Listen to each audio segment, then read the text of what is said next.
Hello, and welcome back to Speedrun, the fast-talk video game podcast, or the podcast that, according to our newish website, is, and I quote, bite-sized video game talk.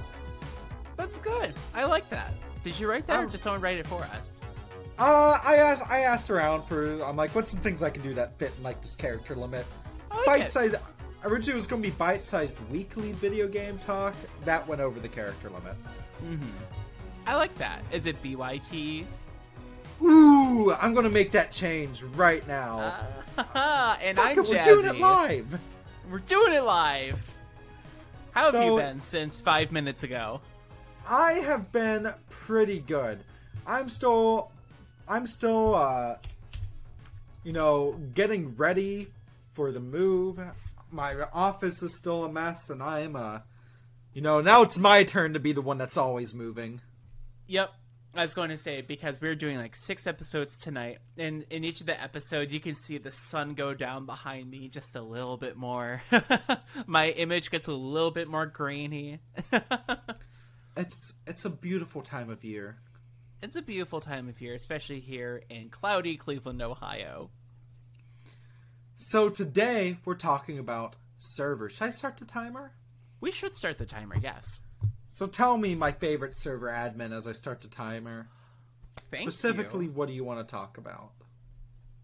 Well, I want to talk about running your own private servers for MMORPGs and what kind of like the benefits are of doing that, what you can do with it, what goes into it, all that good stuff. Because I've been doing a lot of that lately just for like fun. And it's like a great way to like learn how to use MySQL and do some like stuff with Perl and just, to get more computer literate while also playing some cool games offline that normally you wouldn't be able to. Specifically, the ones I've been playing offline have been Runescape Classic, not old school, Runescape Classic, the 2D one. Well, 2D. Ooh. 3D with billboarded sprites. And then I've been doing a little bit of EverQuest, and then the one I've spent the most time with has been Vanilla WoW and Burning Crusade WoW. So the clock is already running, so we can talk a little bit about that. The reason why I kind of wanted to revisit that, excuse me, is because I've talked so many times about how much I love MMORPGs. In specific, I've spent the most time in Warcraft, like a lot of people in my generation, because I was around for Burning Crusade. That's when I originally started, and then I rolled into Lich King, and that's when I actually started raiding and everything because I was really young. But starting in Burning Crusade, and just kind of watching the game kind of go downhill over time, and also watching Blizzard as a company go shoot over time, it's very hard to play WoW for 3 reasons. Mainly because the main live version is so drastically different from what I like and what I remember. It's just way different, and that's okay. It's just not my taste. For some people, it is their taste, and that's great. Another thing is that on WoW Classic, the official like throwback servers, in my experience, they are full of Trumpers and Nazis that don't get any repercussions. I don't know why it skews so much more conservative than the live servers, but I don't like it. I would log in sometimes in Stormwind, and trade chat would just be full of like MAGA, MAGA, MAGA, MAGA, MAGA, MAGA. I'm just like, wow, fuck this. This sucks. Yeah. I hate this. Holy shit. This is not a safe place for me to be as a non-binary person. I don't feel safe here. I don't like this. And then third of all, Blizzard is a shit company who you should not be giving your money to. They are working on fixing it, but as of right now, they're still kind of poopy. Activision Blizzard, that is. Shocker. Blizzard had a bro culture. Big shock. So there's so many reasons not to play Blizzard's Warcraft, and so many reasons to play private server Warcraft. There are private servers out there. Why do you not want to play those? Well, you could put hours and hours and hours into your character only for Blizzard to go and just shut it down, take it all away, and then your time investment is gone. That's why I decided to run my own single-player server that runs off of my computer and only I can connect to it. That solves all the problems. I don't give Blizzard money. There's no alt-right bullshit in the trade chat, which is awesome. And I have full persistence. Even if private servers go down, or if Blizzard and the official WoW goes down, I still have my character safe and sound on my hard drive. And persistence and, like, preserving my time spent in a game is really important to me. So being able to have that, being able to hold up a disc and say, like, this is my character safe forever is really important to me. And I can also open it up over Hamachi for a LAN network and play it that way. That, and I can use the Dungeon Finder to, or, I mean, if I'm playing Lich King, because for those who know, the Dungeon Finder was added in Wrath of the Lich King.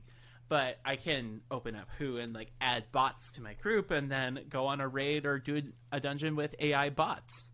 And I can set the tank to be like, go, and it's automated and the bots do the thing, and I'm sitting in the back with my healer having a good time. And it's great, and it hits all the same notes of, like, what I love, of, like, grinding quests and playing dungeons and getting loot. And it hits all those things that I love in the experience without any of the drawbacks. There's multiple ways you can get into it.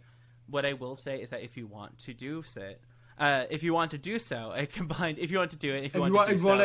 take a deuce on it, if you want to take a deuce on World of Warcraft, what you can do, obviously I can't legally say, like, go to this website and download this illegal server core, but if you do research, there are links that you can find to emulate every single one of the expansions, depending on what your favorite era of the game is, and then download that, get it running, and then log in and start playing. What I will say is that it does require a fair amount of system resources. Specifically, you will want to run it on an SSD. You want to run it on, if you have, like, a fast enough processor, so like i7 and i9 or the equivalent from AMD. And I would say, like, 8 at the bare minimum gigs of RAM. I would recommend 16 or more. I'm running 16 gigs of RAM, and it's like totally, like, smooth sailing. And that will get you 500 bots logged into the game world without lagging out your computer, which is pretty good, considering, like, 500 people connecting and running off of your computer, which is pretty cool. So if you have those, like, minimum specs, and then obviously GPU isn't important because it's like the game came out in 2004. It's not that bad. Yeah, it's not that bad. But yeah, so that is how I've been playing Burning Crusade. And it's funny because it's like I chose Burning Crusade to play exclusively vanilla content, because the one thing that I love in Burning Crusade that I think makes vanilla better is it can display titles. So if you get Scarab Lord, I can be Scarab Lord Jazzie. But whereas if I get Scarab Lord title in vanilla, I can't put that up there. And having Scarab Lord above my head is really important to me because I'm very makes sense. It shows that you mean business. It shows that I have GM commands and can cheat however I want. Oh, that's another thing. Playing it offline on your own computer as a GM basically means that you can play it with cheat codes, which is so much fun. How much time do we have left? How long did I info dump for? You have 2 minutes left. Wow, I did a good job. Jamie, I did a good. Jamie, do you have any questions? Wow. Episode title. Wow. Like how many like O's is that? A lot. So, and like I was saying, you can do the same thing with EverQuest. You can do the same thing with, I don't know, Rift if you hate yourself. Oh my god. Remember those ads that Rift put out around like 2009, 2010? Like, we're not in Azeroth anymore. And then it just dead on arrival. But can I be the wizard from 101? You want to be one wizard or 101 wizards? Ooh, the wonderful 101. I want to be the Neopet. Yeah, can I get some of the webkins? I want a whole club of penguins. No, do you want a club of penguin, or do you want to go to the club with some penguins? I want to run and escape from the club of penguins. How many things did we just reference? I don't know. I think we need to start wrapping this one up. But before we do you have any questions about like server emulation or anything? Yeah, so for your WoW project, how long did that take you to set up? That's the big one. It took me like a night of configuring. I could like take it down and set it all back up like within like an hour or so, just because I know what I'm doing now.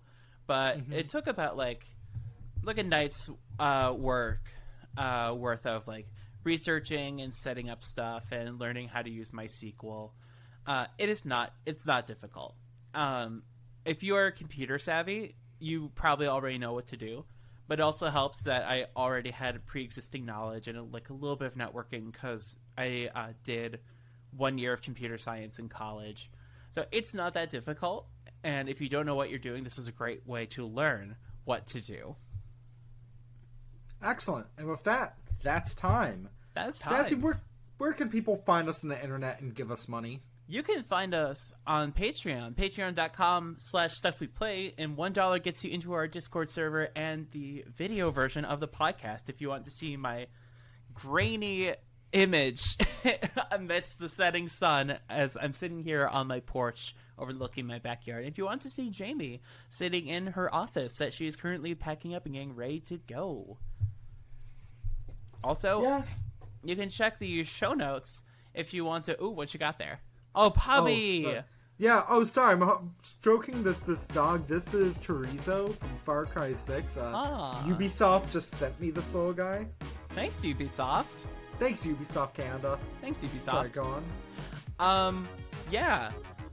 You can also check out our show notes because we are affiliated with Riverside FM and Podbean, which is how this podcast is made possible.